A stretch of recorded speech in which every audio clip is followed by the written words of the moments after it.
Yeah. All right. So when we first get in, I have like a little music playing, get them kind of relaxed, and eventually they have to find their seats, in which I give them their daily goals on the tables, and I have them grouped up based on their teams, which are right on the board. And so they know, look for their sheet, they sit down in their group, and so in my lesson plan I had group A and group B. So group A are the ones who performed a lot better on assessments, did really well in presentations. Obviously, they understand the material really well and they need to be pushed. And then I have group B, which are the kids who struggle either with their English or just the math. And so I've split them up into two groups. So one day I'll be working with group A, the other day I'll be working with group B. I don't know which one I'll be working with when you come in. It kind of depends on the days you come.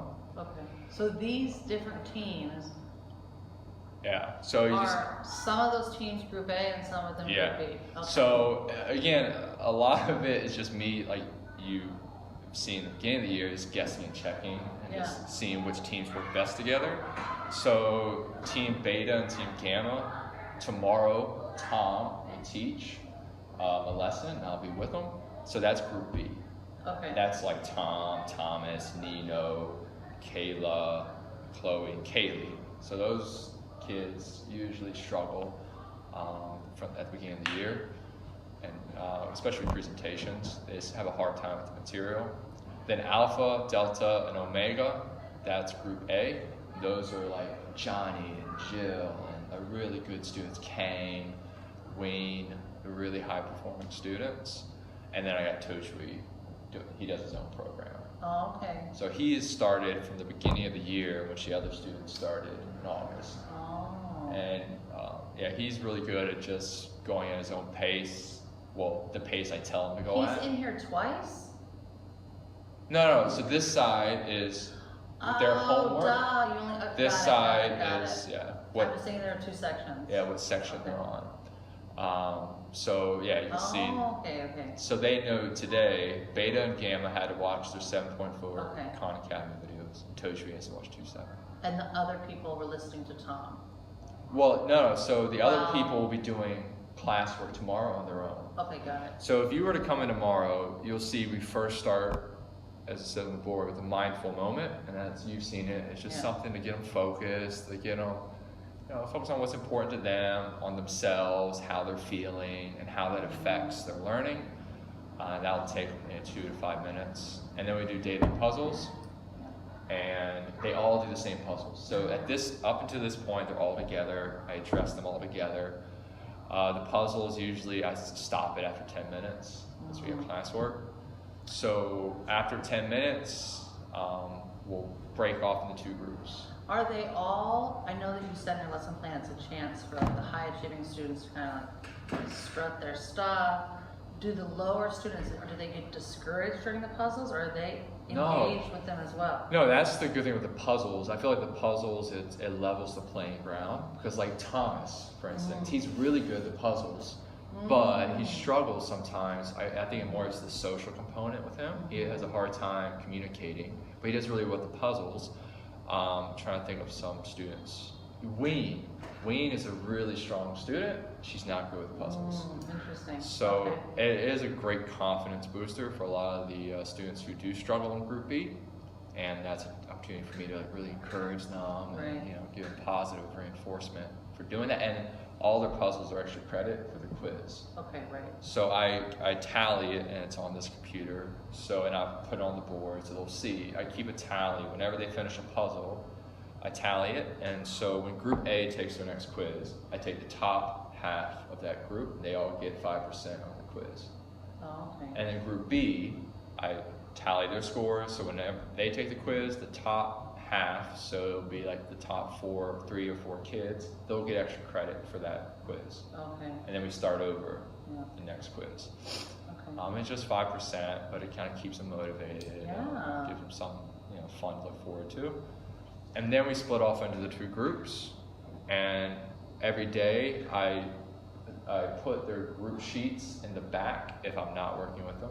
So tomorrow I'll have Alpha's sheet back there and like probably Delta's sheet over here, so they know to sit in the back, and that way they just work quietly. when we split up into groups, and then I have the other groups up front. And so Tom and I will run through a couple of practice problems which he had to create. Yeah, I like that. Yeah, so today was like a little transition day. So they just worked on their student-led discussion. So Tom had to create 3 problems similar to the book, but just a little different. And so tomorrow, him and I will stand up and we'll work through it, and I'll have to explain everything to the students, and then they'll have to do their individual work with their group afterwards. And then the other kids, they're on their own for the whole day.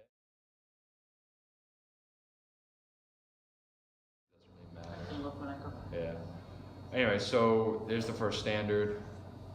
I don't know if you read through it or not.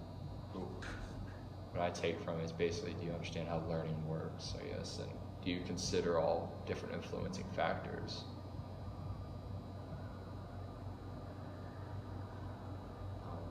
So our goal is just hit proficient.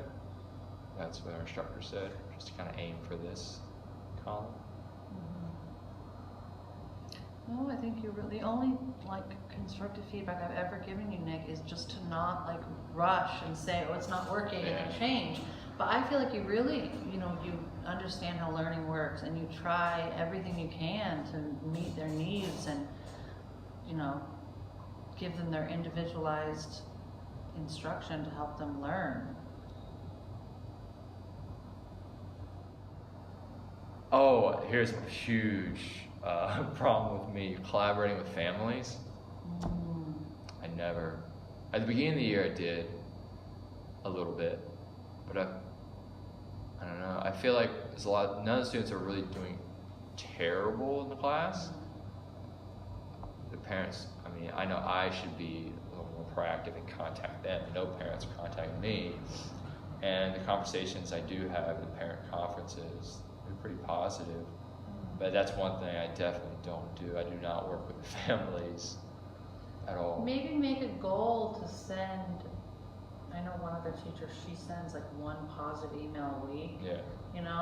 Or she'll even just pick the random people's names, and she'll write a message okay, it's Kate. She'll write a message and say your kid did so well in Roma, they did X, Y, Z, and then give it to Miss An, and then she'll translate it and send it. Well, I guess the problem is I do that to the students. I email the students and tell them things, positive things.